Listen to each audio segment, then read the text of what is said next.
আজি মই আপোনালোকৰ ওচৰত তিনিটা কথা ক'ম আপোনালোকে শুনিব যে আমি খাদ্য খাই ৰাতি যেতিয়া শুম তেতিয়া আমি সদায় প্ৰথমতে বাওঁফালে শুব লাগিব তেতিয়া আমাৰ কাটি শুলে তেতিয়া আমাৰ খাদ্য হজম হয় যেহেতু পাকস্থলীটো বাওঁফালে থাকে আকৌ আমি কিন্তু বেছি সময় সেইফালে শুই নাথাকে সোঁফালে যিহেতু বাওঁফালে যিহেতু আমাৰ হাতটো থাকে সেইকাৰণে হাতটো থকাৰ কাৰণে বাওঁফালে বেছি সময় শুব নোৱাৰে সোঁফালে বেছিকৈ আমি শুব লাগে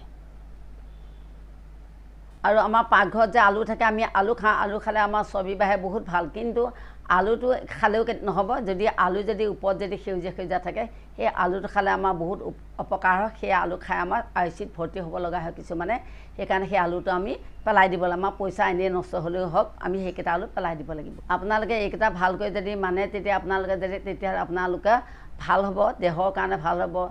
স্বাস্থ্য ভাল হ'ব বহুত দিন জীয়াই থাকিব তেতিয়া লাইক কৰক মানে শ্বেয়াৰ কৰক ছাবস্ক্ৰাইব কৰক কমেণ্ট দিয়ক এই মোৰ